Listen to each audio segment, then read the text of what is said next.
Bonjour tout le monde. Salam alaikum, rahmatullahi ta'ala wa barakatuh. Frères et sœurs guinéens. La seule chose que Justine aime plus que les Peuple d'Afrique. Salam alaikum, rahmatullahi ta'ala wa barakatuh.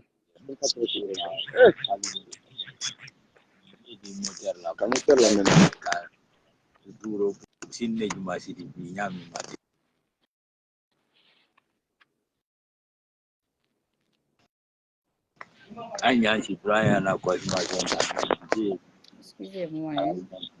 Je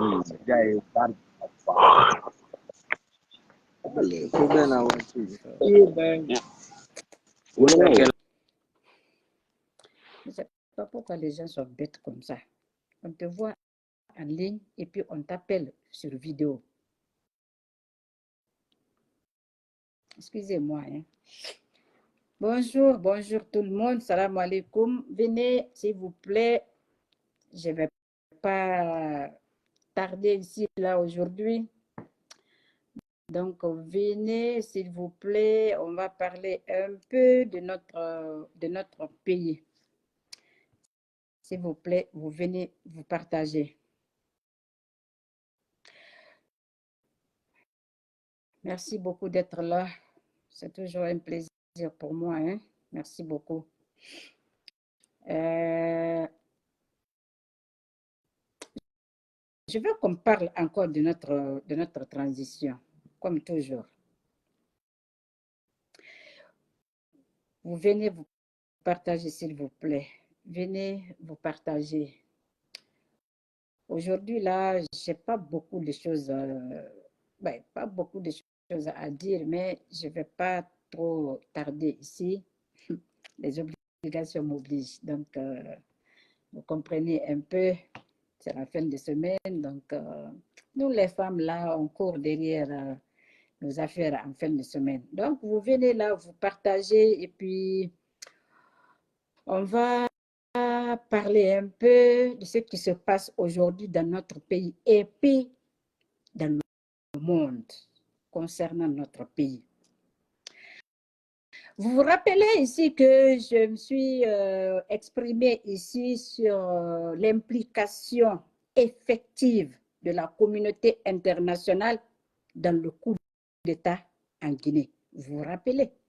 Je crois que ça doit être... Mais allez-y sur la page La Diana Critique et puis vous allez trouver la vidéo. Je crois qu'elle date de 10 juillet. Il y a juste comme 2 semaines de cela. Donc, je suis venue ici pour parler de l'implication de la communauté internationale dans le coup d'État en Guinée du 5 septembre en Guinée 2021.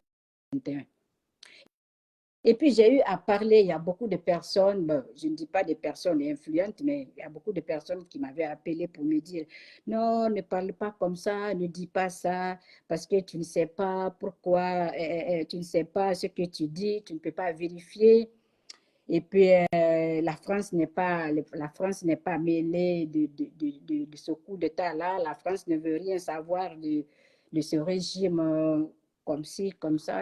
Il y a plusieurs personnes, 3, 4 personnes qui m'ont interpellé sur ça, là, sur cette vidéo-là.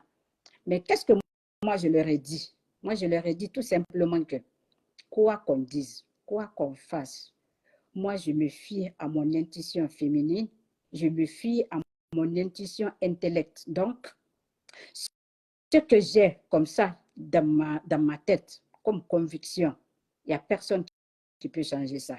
Je sais pourquoi je le dis.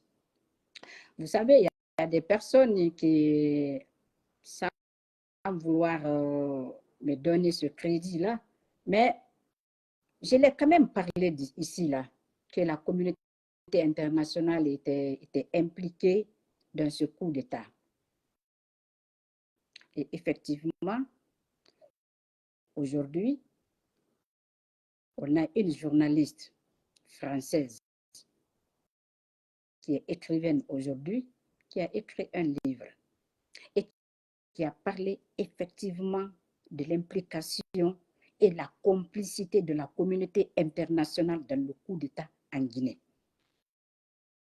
Oui, vous voulez là, je vous fais entendre cette dame-là. Parce qu'elle n'est pas à présenter, elle n'est pas cachée non plus là. Elle sait de quoi elle parle, elle sait de quoi il s'agit là. Donc, vous me permettez juste là de vous faire entendre. La Guinée. Concernant le coup d'État sanglant qui a eu lieu donc en Guinée, qui a évincé Alpha Condé le 5 septembre 2021, est-ce que le chef du putsch, Mamadi Doumbouya, a été appuyé par les États-Unis et la France?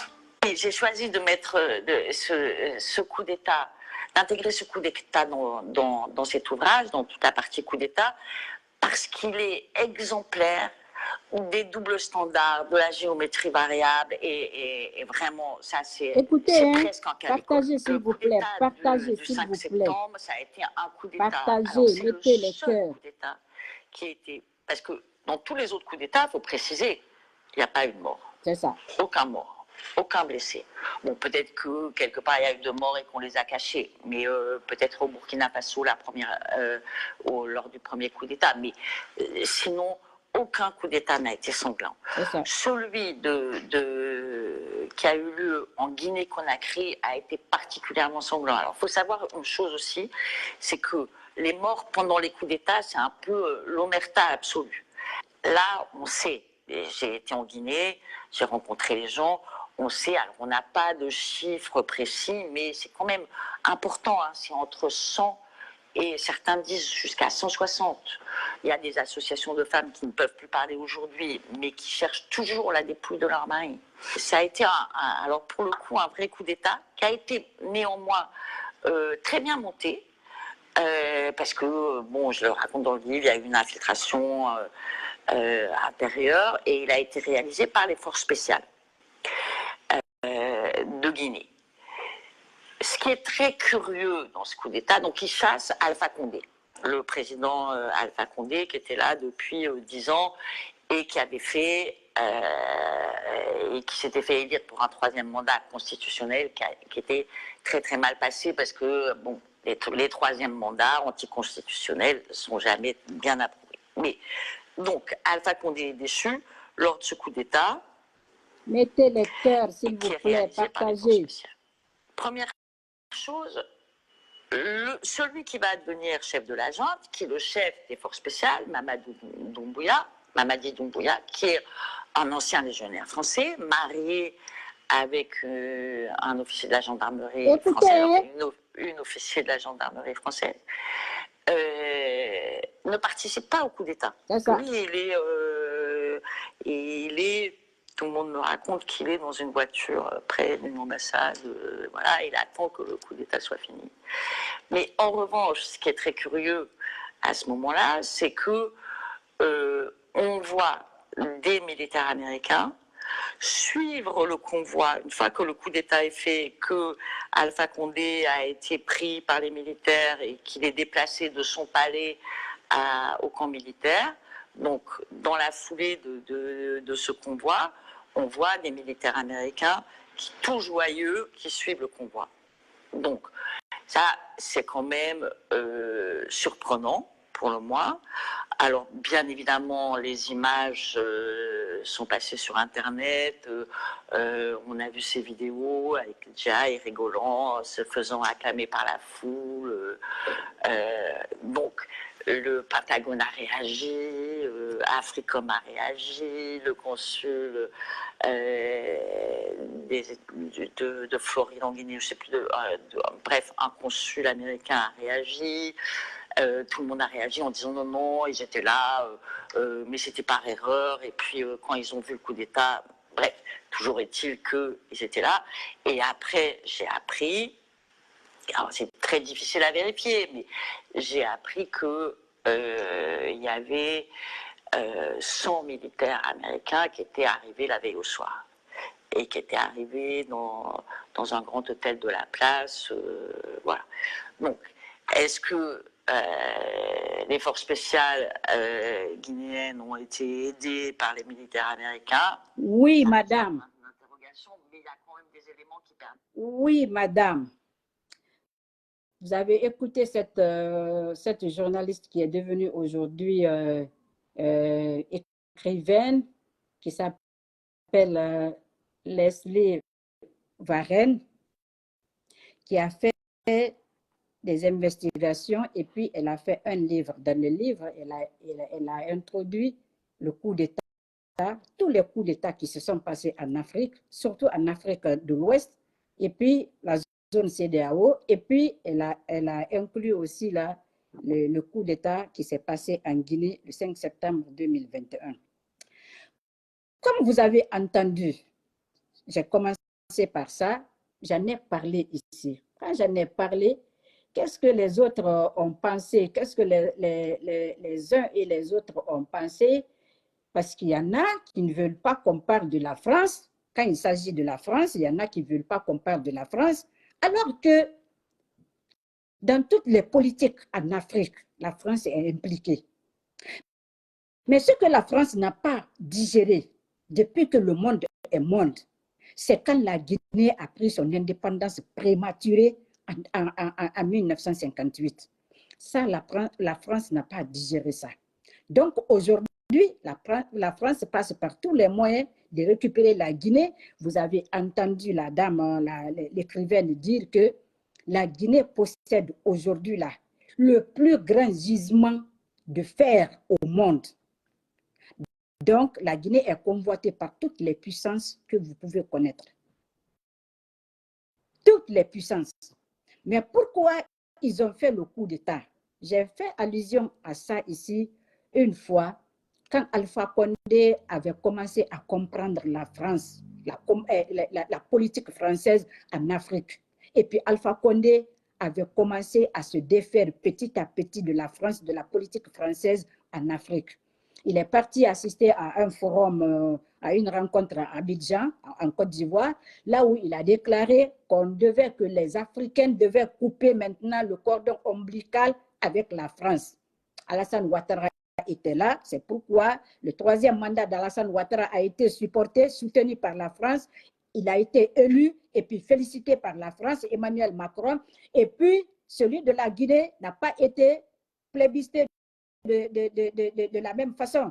Vous avez entendu la journaliste dire 2 poids, 2 mesures.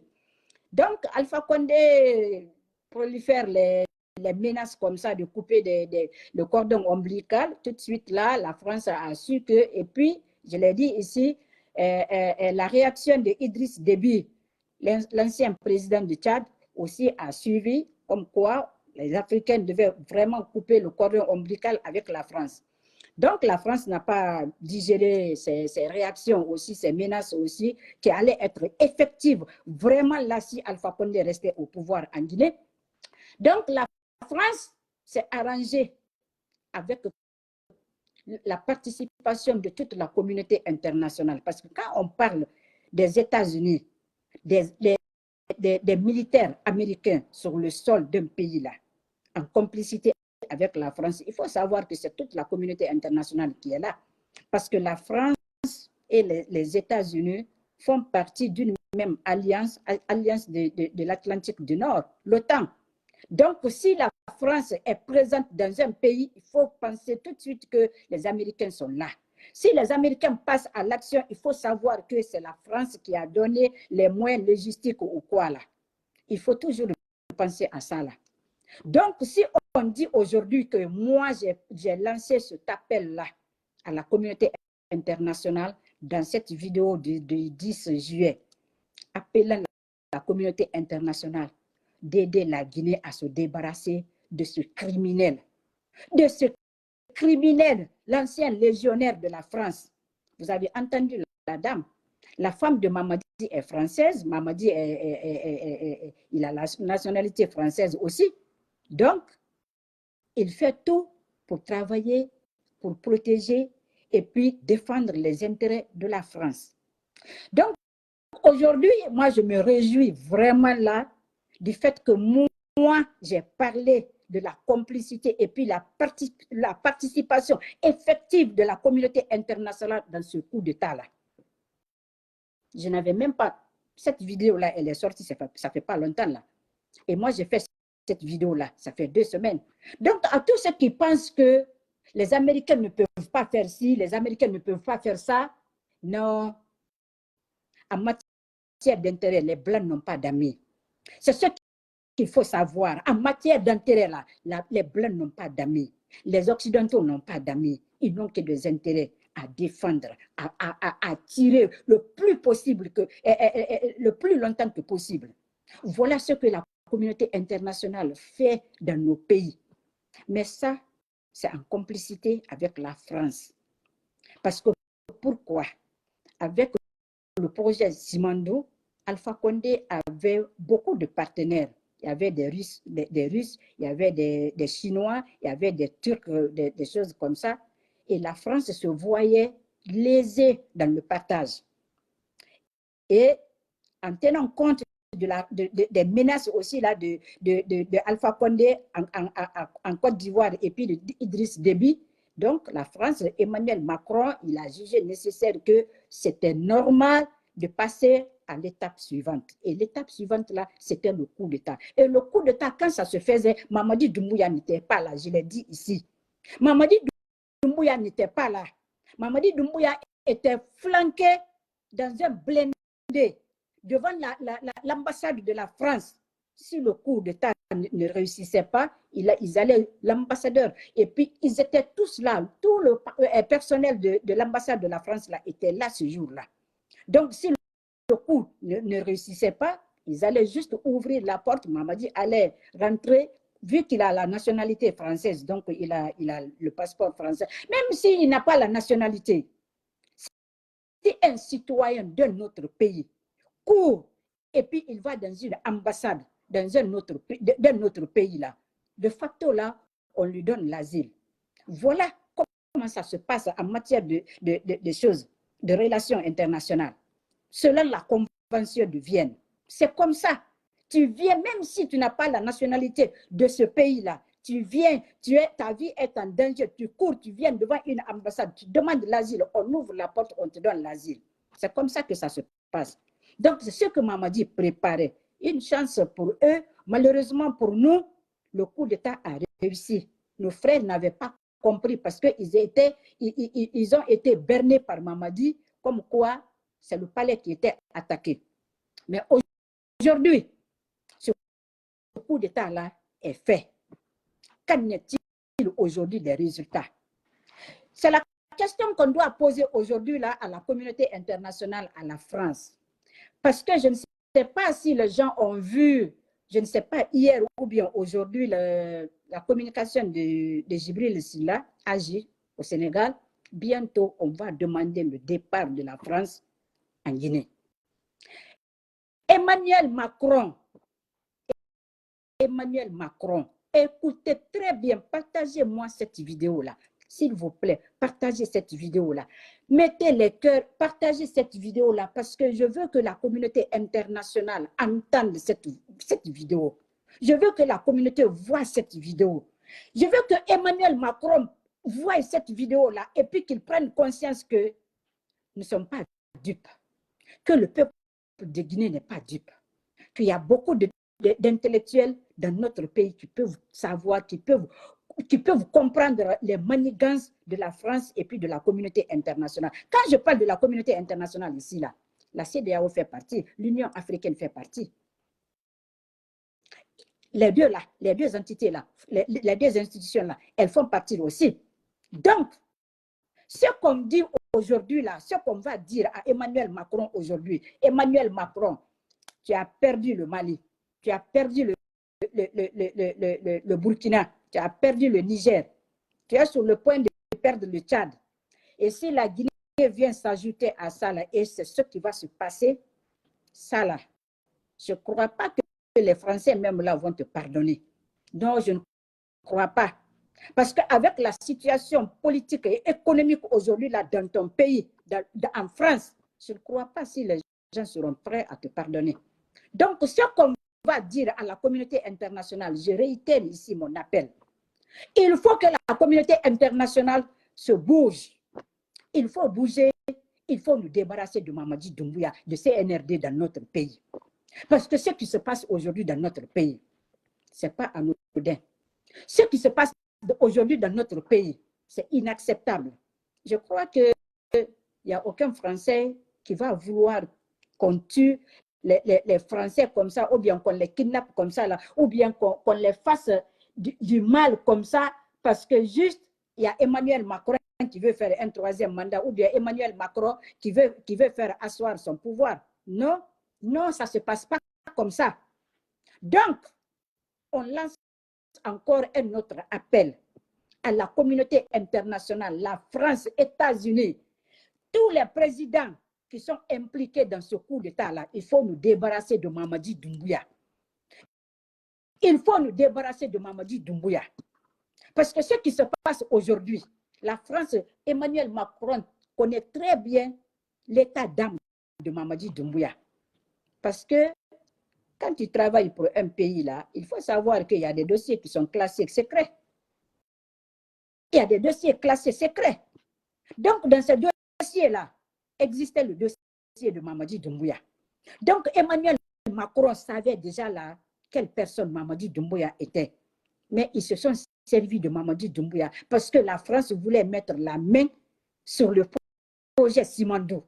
Oui, le coup d'État là, c'est juste pour ça. Si la communauté internationale est impliquée, c'était à cause de ça. Mettez les cœurs, partagez-moi cette vidéo-là. Mettez les cœurs, s'il vous plaît. C'est à cause de ça que la communauté internationale s'est glissée, s'est enrôlée dans ce coup d'État-là. Mais sinon, le source qui a animé Mamadi Doumbouya de faire le coup d'État, ça c'est autre chose. Mais ils se sont servis de Mamadi. Mamadi aussi a profité de cette occasion. Il s'est servi de la communauté internationale. Sinon, comment vous pouvez comprendre que des militaires américains qui viennent juste pour 48 heures dans un pays, pas 2 militaires, pas 3 militaires, au nombre de 100 personnes dans un pays où aura lieu un coup d'État le lendemain. Comment vous pouvez comprendre ça? En tout cas, moi, je ne peux pas comprendre ça. En tout cas, je n'ai pas apprécié leur démarche là. Alors, on vous dit, si quelque chose arrive à la Guinée, à part ce qui arrive déjà là, vous serez responsable de tout. Les Américains seront responsables et on va porter plainte contre vous. Croyez-moi, on va porter plainte contre vous. Toute la communauté internationale, on va porter plainte contre vous. Parce que ça là, même si on dit que l'ONU est une personne morale là, mais on sait comment ça va se passer. Les militaires qui sont partis là-bas, là, celle-là, elle a fait des investigations, des enquêtes pour aboutir à ce résultat. Non? On va faire des enquêtes aussi. On va faire des enquêtes aussi. Donc voilà ce que la communauté internationale fait dans nos pays, ce que la France fait dans nos pays. Comme je viens de dire, il n'y a pas de France sans États-Unis, il n'y a pas d'États-Unis sans la France. Si les États-Unis, si les militaires américains sont partis en Guinée, c'est parce que la France voulait se camoufler derrière ces militaires-là. Oui, ils voulaient se camoufler derrière ces militaires-là. Sinon, c'était simple. Quand tu veux le faire, il faut le faire. Mais quand ils agissent comme ça, la France et puis les États-Unis, c'est parce que les intérêts aussi, ils vont les partager. C'est parce qu'ils vont partager aussi les intérêts. Donc moi, aujourd'hui là, tous les activistes, tous ceux qui sont sur les réseaux là, si vous voulez combattre ou bien vous voulez parler de notre pays là, de la transition de notre pays là, il faut vous attaquer à ce sujet là. La communauté internationale n'est pas innocente. Elle en est pour beaucoup. Et tout ce qui se passe là, voilà ce qui a attiré mon attention. On assiste à la guerre en Ukraine, quand il y a un blindé qui saute ou bien il y a 2, 3 personnes qui sont mortes là, il faut voir la propagande médiatique que la France fait. Quand c'est au Mali, il faut voir la propagande médiatique que la France fait. Quand c'est au Burkina, au Niger, il faut voir la propagande médiatique que la France fait, que la communauté internationale fait, avec toutes les... je ne sais même pas avec toutes les chaînes françaises là, européennes, ça ne fait que passer. Mais qu'est-ce qui se passe dans notre pays? Ce qui se passe dans notre pays, la communauté internationale le sait. Ils veulent interpeller Mamadi, mais non, Mamadi est devenu comme un panthère blessé. Mamadi est devenu comme une panthère blessée, pardon. Comme une panthère blessée. Donc Mamadi ne peut plus se contrôler. Et même là, ils ne peuvent plus contrôler Mamadi. Ils ne peuvent plus contrôler Mamadi. Donc, ils font ça, ils se font sourds et muets, ils ferment les yeux sur tout ce qui se passe dans notre pays. C'est ce qui a attiré mon attention. Pourquoi la communauté internationale reste comme ça, sans condamner, sans faire quoi que ce soit? On n'entend pas parler de tout ce qui se passe dans notre pays, les assassinats, les représailles des manifestants, tout ce qui se passe, les kidnappings, et même l'assassinat de général Sadiba Koulibaly, paix à son âme. Ils en ont parlé, mais comment? Parce que si ça se passait au Mali, là, il fallait voir ce qui allait se passer. Ils allaient en parler au moins une semaine. Voilà ce qui a attiré mon attention. Et puis j'ai fait un peu la corrélation entre les événements, entre les agissements, des comportements de la communauté internationale. Je me suis dit, ils doivent être impliqués. Ils sont pour quelque chose. Donc voilà le sujet aujourd'hui là, qui est sur toutes les lèvres. C'est le sujet là qui est sur toutes les lèvres. La communauté internationale est impliquée dans le coup d'État du 5 septembre 2021 en Guinée. Qu'on le veuille ou non, la France est impliquée. Emmanuel Macron est impliqué. Mais Emmanuel Macron, on va chasser la France en Guinée. On va chasser la France en Guinée. On va fermer l'ambassade de la France en Guinée. C'est moi qui te le dis. C'est moi qui te le dis, hein. Libre à vous, là, ce que vous allez faire après, là. Mais on ne peut pas accepter que vous venez bazarder nos ressources comme ça, bazarder notre pays, rendre notre pays, notre peuple misérable comme ce qui se passe aujourd'hui là dans notre pays. Comme ce qui se passe aujourd'hui dans notre pays. Et Baouri est là, une marionnette de la France, une marionnette de Mamadi Doumbouya, qui a prêté serment, qui a prêté allégeance à Mamadi Doumbouya, comme quoi il va veiller au respect et à la défense des intérêts de Mamadi Doumbouya, du CNRD et puis du peuple. Le peuple vient en troisième position. Comme si Mamadi seul là est plus que le peuple. Comme si le CNRD, composé de 5 personnes, est plus que le peuple de Guinée. Mais c'est ce que Baouri avait fait comme serment à Mamadi Doumbouya. C'est pourquoi ils agissent de cette façon-là. Et Baouri, on a vu sa sortie aussi là sur TV5, où il disait que, je vais vous faire entendre Baouri aussi, juste une minute, s'il vous plaît. Je vous fais entendre Baouri, s'il vous plaît. Parce que là, ça commence à être de trop. Trop là, c'est trop. Trop là, c'est trop. Trop là, c'est trop. Trop là, c'est trop. Franchement, trop, c'est trop. Juste un instant. Trop, c'est trop. On ne peut pas comprendre que, oui, Baouri, il veut défendre aussi ses intérêts, mais il faut comprendre que aussi que l'intérêt du peuple là passe avant.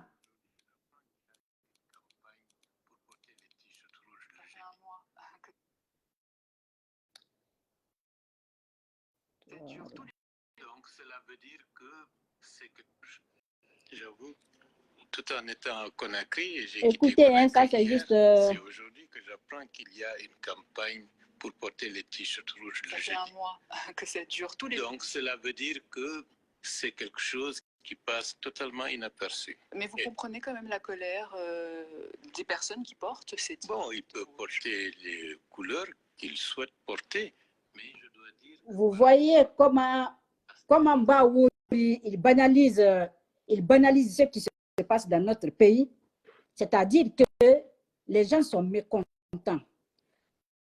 Le monde entier voit qu'il y a une frustration au sein du peuple, au sein de la population, parce que la population est prise en otage aujourd'hui.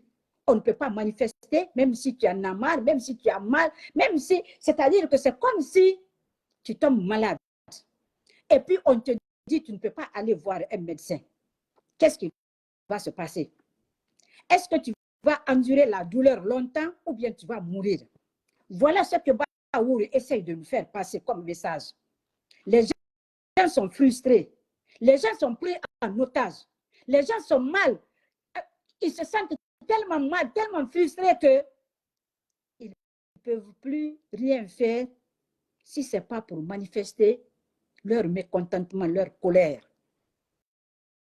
Mais comment manifester leur colère, leur mécontentement? On n'a plus droit aux manifestations en Guinée. Donc, il y a un groupe d'hommes qui ont trouvé comme moyen de porter les t-shirts rouges tous les jeudis. Une façon de manifester aussi leur mécontentement. Et ça fait comme 4e jeudi maintenant que ce groupe de personnes-là font ça en Guinée. Si la France le sait, la journaliste le sait, comment ça va ou ne sait pas? Il dit que c'est la journaliste qui l'apprend sur son plateau de choses, d'émissions qu'il y a ce mouvement-là en Guinée. Vous voyez un peu le cynisme de ce vieux-là, ce vieux pervers malhonnête-là. Vous voyez un peu le cynisme de ce vieux malhonnête-là. Mais il y en a pire. Il y en a pire. Vous allez écouter. Il y en a pire.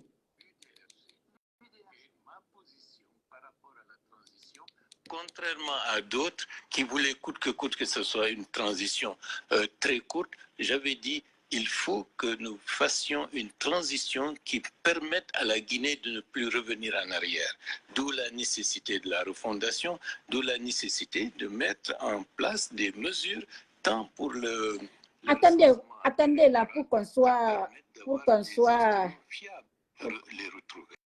Alors, pendant le dialogue. Des forces de défense et des aides sous sécurité. Je pense qu'il y a eu un décalage.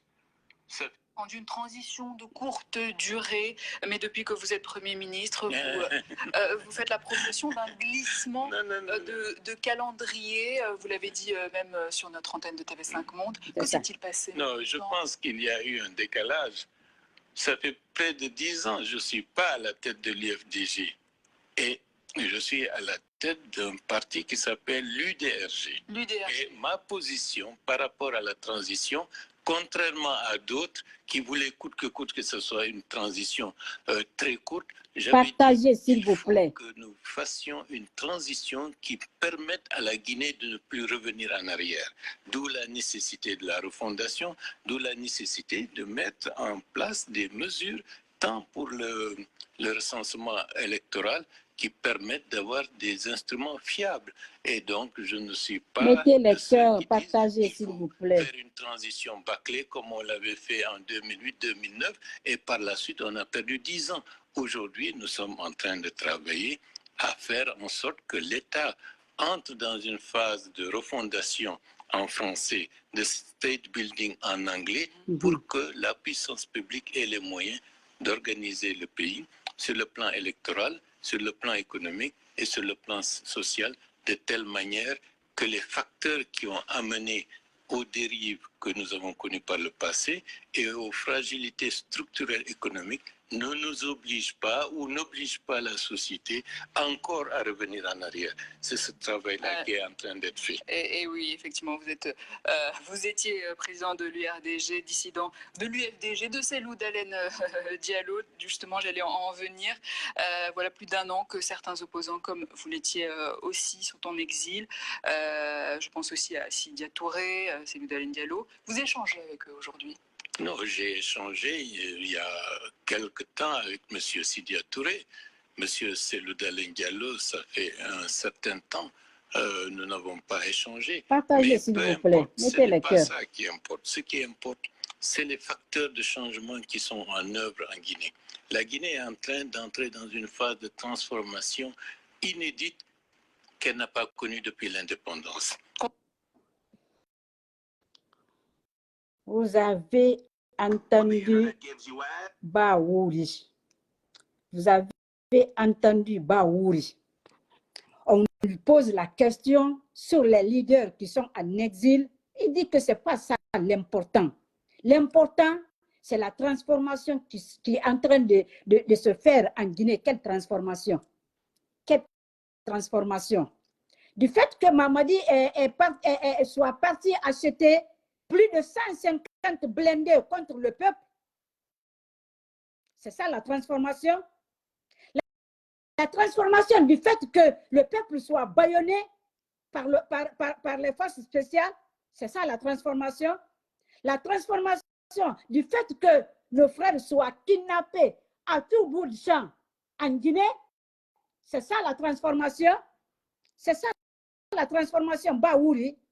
Du fait que les Guinéens ne peuvent même plus manger, même une fois. Il y a des Guinéens qui ne peuvent pas manger une fois par jour. C'est ça la transformation. Parce que toi, tu as tes intérêts à protéger.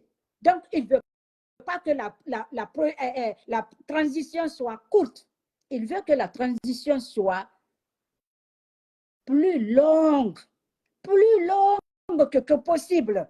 Parce que lui, il va profiter. Baouri a déjà acheté une maison au Sénégal. Baouri entretient une petite fille de 35 ans ou bien de 45 ans comme ça là, au Sénégal, du côté du Sénégal, si vous ne le savez pas. Regardez un peu la malhonnêteté de nos cadres. Quelle transformation. Quelle transformation Baouri veut nous faire entendre. Baouri veut nous faire comprendre. Aujourd'hui, on nous parle des menaces. Quelles menaces? Il y a quelle menace en Guinée? La menace de paix qu'il y a en Guinée, là, c'est Mamadi et puis son gouvernement qui est en train de menacer le peuple, qui sont en train de menacer le peuple, pardon. L'insécurité qui prévaut en Guinée aujourd'hui, c'est le CNRD et puis son président qui sont en train de menacer les gens. C'est ça le problème. L'inquiétude qui prévaut aujourd'hui en Guinée, qui a provoqué tout ça. Mais c'est Mamadi. Parce qu'au temps d'Alpha Condé aussi, là, les médias étaient là. Ils parlaient, même si Alpha Condé n'écoutait pas tout le monde, même si Alpha Condé ne faisait pas tout ce que les médias disaient, mais au moins là, il y avait le minimum. La Guinée avait le minimum. On avait le courant. On avait quelques pistes rurales. On avait il y avait le minimum en Guinée en ce moment-là. Mais qu'en est-il aujourd'hui là? Toute la Guinée est prise en otage. Toute la Guinée est prise en otage. Le peuple est pris aujourd'hui en otage. Il veut nous faire comprendre que cette transition-là doit durer. Ousmane Gawale, un vaurien, il a dit, il a déclaré qu'il ne faut pas que les gens pensent que les militaires sont là pour organiser les élections et puis partir. Merci beaucoup, Ousmane Gawale, parce qu'au moins là, tu nous mets la puce à l'oreille. Donc, ce que le peuple doit faire, il faut qu'on se mobilise. Il faut que le peuple de Guinée se mobilise. Parce que ce que Baouri dit là, au début de cette transition-là, ce n'est pas ce que Baouri disait. Hein? Excusez-moi, je vous fais entendre ça aussi. Ce que Baouri disait là, au début de la transition-là, je vous fais entendre ça aussi. On va comparer. On va faire la comparaison. On va voir ce que Baouri disait là, si ça reflète aujourd'hui là, les réalités sur le terrain. On va voir. On va voir ça aussi. Ah, mais le monde change. Hein? L'homme est inconnu. Ça là, on peut le dire. L'homme est inconnu. Baouri. Le fameux Baouri. Le fameux Baouri qui dit que la Guinée ne doit pas aller très vite en élection. On doit rester comme ça. On doit écouter ce que Mamadi dit, on doit faire ce que Mamadi va demander. N'importe quoi. Des misérables comme ça qui vivent au dos du peuple. Et ils pensent que tout ce qu'on doit faire là, tout ce qu'on doit faire. Aïe, aïe, aïe. Excusez-moi. Oh.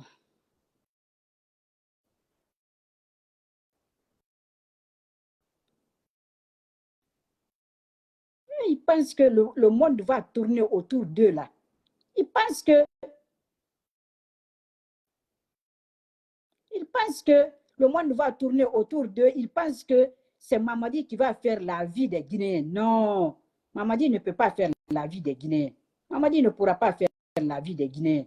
Mamadi est loin d'être un patriote. Mamadi est loin d'être quelqu'un qui peut faire... Excusez-moi, hein. Voilà. Lorsqu'on vous tend la main comme étant un futur ministre? Non, là, c'est exclu d'emblée. Vous cherchez la présidence, vous aussi? Il faut que, je vais dire les choses clairement, il faut donner à César ce qui appartient à César. Qu'est-ce qui vous appartient, M. Bahouri? Non, les partis politiques doivent concourir à apaiser la situation nationale, à se préparer pour les élections à venir. Nous avons préconisé 24 mois et au regard d'impératifs ou de contraintes qui peuvent retarder le processus, 6 mois additionnels, c'est-à-dire au grand maximum 30 mois pour réussir la transition et faire en sorte que les choses... Partagez, s'il vous plaît, partagez. Si on maintient 3 ans, ça vous arrange également le temps pour vous d'implanter confortablement votre parti et sur toute l'étendue du territoire national. L'essentiel, c'est que les objectifs essentiels de la transition soient remplis. Si c'est rempli en 2 ans, en 2 ans et demi, et dans un laps de temps qui ne soit pas loin. Parce que vous savez que lorsque vous gérez une transition, vous n'avez pas tous les moyens d'action pour répondre aux besoins de la population, aux besoins d'investissement, aux besoins de développement. Donc, vous avez besoin de faire ce que la transition doit faire, mais vous avez aussi une contrainte de ne pas trop durer dans la transition parce que sinon ça bloque les projets de réforme économique, les projets d'investissement qui nécessitent des fonds extrêmement importants. Si c'est les militaires qui peuvent faire cela, pourquoi pas? Non, vous savez, le contexte international fait qu'il y a beaucoup d'obstacles, beaucoup de contraintes. Il faut que le temps soit optimum. Optimum, c'est-à-dire que le temps juste soit utilisé. Et je pense 2 ans à 2 ans et demi pourrait largement suffire. M. Bahouri, merci. Renforcer la démocratie. Très bien. Vous avez entendu Bahouri, hein? Vous avez entendu Bahouri, ce vieux pervers-là, qui n'a pas peur de mourir, qui n'a pas peur des châtiments de Dieu, ce vieux pervers démagogue, malhonnête comme ça. Bahouri est malhonnête. Vous avez entendu Bahouri, ce que Bahouri disait avant. Et aujourd'hui, Bahouri dit qu'il faut laisser autant de temps à cette transition-là pour que la transition réussisse. Voilà Bahouri qui nous parlait de 24 mois, c'est-à-dire que si on donne plus de temps là, plus de 24 mois là, 2 ans là, c'est que c'est 2 ans et demi, 30 mois. C'est ce que Bahouri nous disait. C'est ce que Bahouri nous disait. Mais aujourd'hui, qu'est-ce que Bahouri fait? Il va à l'encontre même de ses principes, de ses principes moraux, il en a même, parce que Bahouri n'a aucune moralité. Ça aussi, il faut le savoir, Bahouri n'a aucune moralité. Mais Bahouri, on va vous descendre en Guinée, on va vous anéantir en Guinée. Un escroc comme ça qui ne fait que défendre ses intérêts. Un démagogue comme ça, un malhonnête comme ça qui ne sait même pas quoi dire. Il pense que façon dont ils veulent berner le peuple, de la même façon ils peuvent berner le monde entier. La journaliste devant laquelle là, il était là, elle-même, elle sait que Bahouri était en train de mentir. Elle sait que Bahouri était en train de mentir, que c'est un menteur, c'est un arnaqueur, un escroc. Un escroc comme ça, de première classe. Il n'a même pas peur de mourir un jour. Il n'a pas peur de mourir et puis qu'on lui demande ce qu'il a fait, de rendre compte, que Dieu lui demande de lui rendre compte de ce qu'il a fait, de ses actes. Il n'a même pas peur de ça là. Parce que lui aussi, il peut louer un appartement pour une petite fille aujourd'hui là, qui lui fait des attouchements. Donc, il est bien où il est. Il est bien aujourd'hui où il est. Regardez-moi des pervers comme ça. Mamadi peut envoyer la Guinée où? Mamadi peut aider la Guinée pour aller jusqu'où? Mamadi peut faire quoi pour la Guinée? Donc, ce que moi je vais dire, moi j'avais un objectif bien précis quand je suis arrivée. Ma toute première, depuis 2018 ou 2019, ma toute première vidéo là, c'est à Djibril Aji que j'avais envoyé, c'est lui qui avait publié. Parce qu'il y avait un activiste ivoirien qui soutenait Mamadi alors qu'il combattait Dramane Ouattara en Côte d'Ivoire. Donc j'ai fait la première vidéo et puis j'ai envoyé à Djibril Aji. Et je m'étais promis, moi, je me suis fixé comme objectif de faire comprendre à la communauté internationale, en tout cas à la jeunesse africaine, tous les panafricains, que Mamadi n'était pas panafricain. Mamadi n'était pas là pour la Guinée. Mamadi n'était pas là pour les Africains. Mamadi était là pour lui-même, pour la France, pour les intérêts de la France. De Dramane Ouattara, aujourd'hui de Paul Kagame. Un autre vaurien, un assassin de première classe. Paul Kagame. Allez sur YouTube, vous allez, je voulais faire, mais je vais revenir sur Paul Kagame aussi. Un assassin de première classe qui est là-bas aujourd'hui en Afrique de l'Est. Il ne fait que s'aimer la terreur. Tout ce que vous entendez aujourd'hui là, entre les frontières de Congo et puis de Rwanda là, en Afrique de l'Est là, c'est chose qui est là-bas.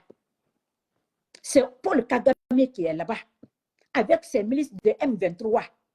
Paul Kagame, que Mamadi prend comme son mentor. Il est, je ne sais même pas s'il est retourné.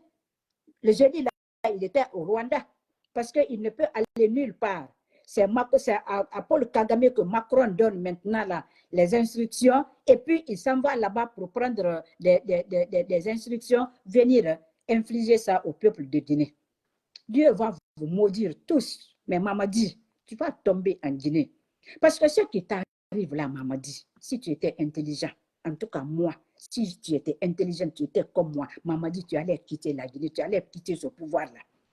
Parce que Mamadi, il faut regarder. Il n'y a pas qu'en Guinée là qui a la transition. La transition est au Mali. La transition est au Burkina, au Niger, au Gabon. Mamadi, c'est toi seul-là qui est décrié. Mamadi, je n'ai pas vu un président, un chef d'État, tu n'es même pas président de la République, un chef d'État qui est désavoué comme toi. Est-ce que Dieu t'aime, Mamadi? Pose la question à tes mentors, à ton entourage, ils vont te répondre. Parce que tu as l'imam de grande mosquée là-bas, et là, je m'en Saléou. Il faut lui demander si Dieu aime un individu, un être humain, qu'est-ce qui se passe dans sa vie?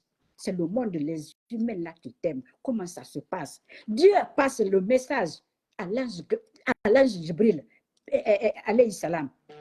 Il passe le message à l'ange Jibril. L'ange Jibril descend sous, vous voyez la mer, hein? Vous voyez la mer, l'Atlantique.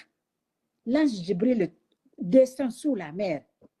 Il informe les habitants, les poissons, tout ce que vous connaissez là. Ils sont tous des créateurs de Dieu. Pour les informer que, attention, Dieu aime telle personne. Il monte, il dit aux anges, attention, Dieu aime. Yallah subhanahu wa ta'ala. Il dit qu'il aime telle personne. Maintenant, ils font passer le message aux humains, à nous. Nous, les humains, les êtres humains, pour dire, attention, Dieu aime telle personne. Comment ça se passe entre nous là? Ton amour, des affections, des sentiments positifs tombent dans le cœur des gens, dans le cœur des hommes pour toi. Tout le monde t'apprécie, tout le monde te respecte, tout le monde t'applaudit. Mais quand tu vois que tu es désavoué comme ça, Mamadi, tu es avec la poisse de Dieu. Et c'est ce que moi là, moi je me fixe comme objectif là, cette poisse-là, elle va te suivre jusque dans ta tombe. Parce que le monde entier, les panafricains ont compris que Mamadi, tu es un traître. Les panafricains ont compris que Mamadi, tu ne vaux pas la peine. Mamadi, tu n'es pas là pour les Africains. Mamadi, tu n'es pas là pour la Guinée. Il y a même nos frères là qui disent que, qui ont dit que Mamadi Doumbouya n'en vaut pas la peine. Il y a, et la prochaine fois là, je vais vous faire passer des interventions de nos frères africains qui ont déjà compris et puis ils ont fait des émissions sur Mamadi Doumbouya. Ça, c'est pour te dire, moi, c'est ça mon objectif. C'est ça mon objectif. Et les gens ont compris. Ils vont comprendre. On va continuer à te bombarder, Mamadi. On va continuer à te déstabiliser. Mamadi, tu vas tomber en Guinée. Le seul salut pour toi, tu ne peux même pas organiser des élections maintenant. Mamadi, il faut quitter la Guinée. Mamadi, quitte la Guinée, c'est aussi simple que ça. L'autre fois, je vous ai parlé ici, là, une fois, là, qu'ils ont commencé les, comment on appelle, les campagnes électorales en Guinée. Je vous ai parlé même ici des photos. Je vous ai parlé ici des photos. Vous voyez ce pick-up là? Est-ce que vous voyez la photo de Mamadi? Ce pick-up là, c'est pour faire les tintamars de Mamadi, la mamaya pour Mamadi. Vous voyez ça? Ok.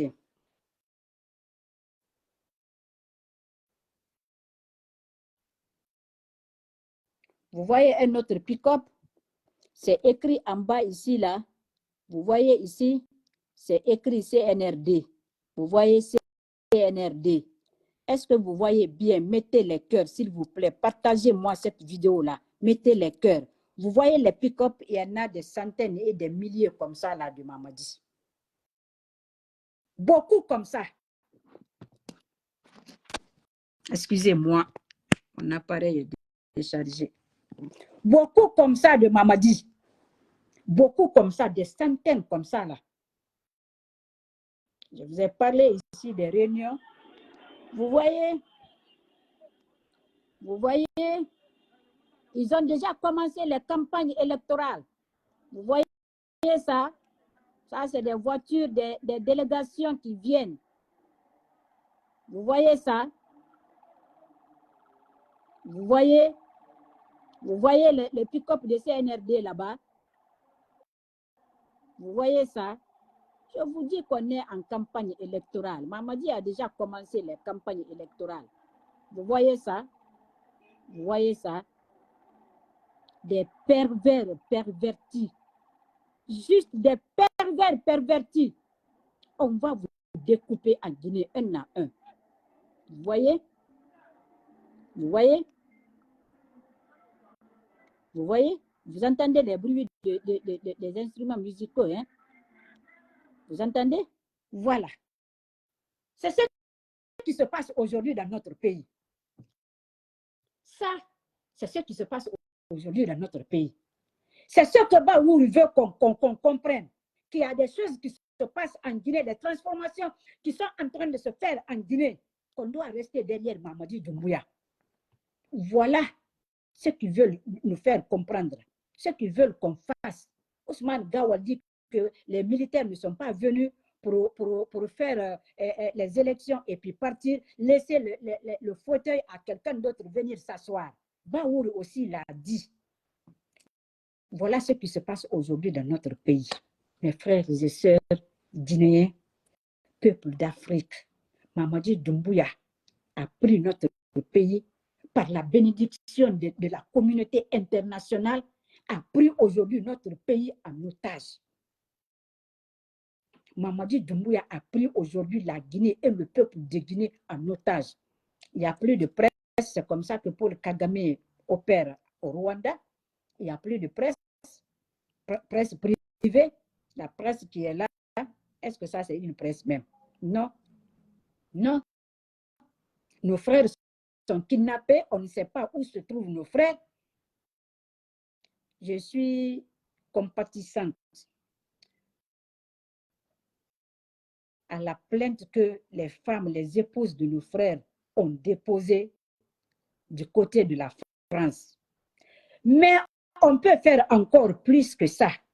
Les avocats de FNDC, les avocats de la société civile, ils n'ont qu'à faire une autre plainte contre le CNRD, contre Mamadi Doumbouya, déposée à la CPI. Si ce n'est pas encore fait, on doit le faire aussi.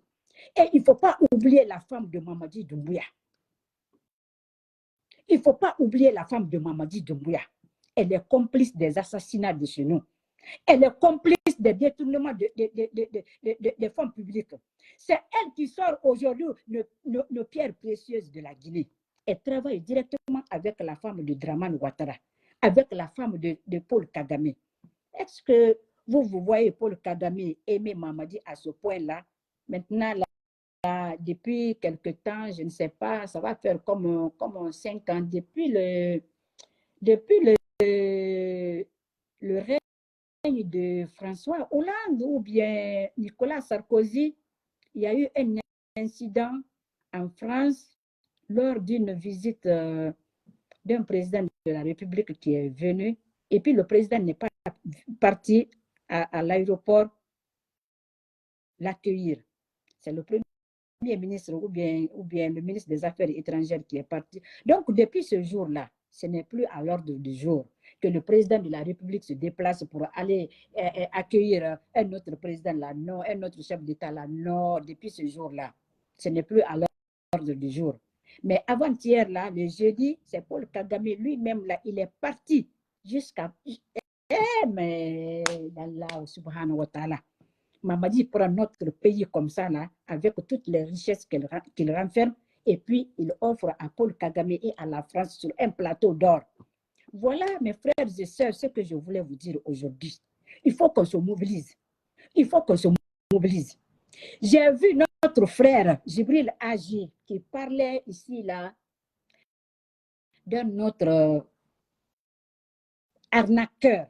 Parce qu'aujourd'hui, à la place que Mamadi aide le peuple de Guinée, à la place que Mamadi soit en communion avec son peuple, à la place que Mamadi soit près de son peuple, travaille pour son peuple, Mamadi ne fait que créer, c'est-à-dire, il ne fait que pousser ses tentacules. Il ne fait que pousser ses tentacules.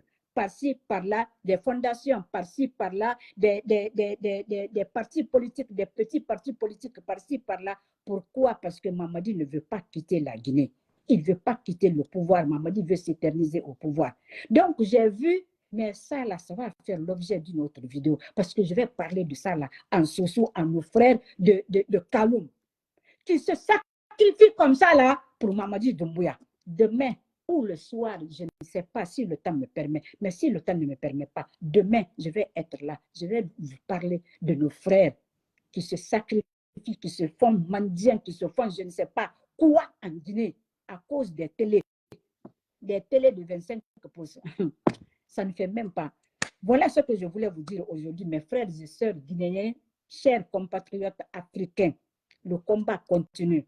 Tant que Mamadi ne quitte pas notre pays, le combat continue. Tant que Baoul continue avec sa perversité, Ousmane Gawal continue avec sa perversité, Amara là, je vais revenir sur Amara aussi. Tant que ces gens-là n'arrêtent pas avec leur perversité là, on sera là. Nous sommes des infatigables. Mamadi Doumbouya, on va te descendre en Guinée. Mamadi Doumbouya, on va te découper en Guinée un à un. Inch'Allah. Donc voilà ce que je voulais vous dire aujourd'hui. On se revoit demain, peut-être dans 2 ou 3 heures, Inch'Allah, ou bien on se revoit demain. Assalamu alaikum wa rahmatullahi wa barakatuh.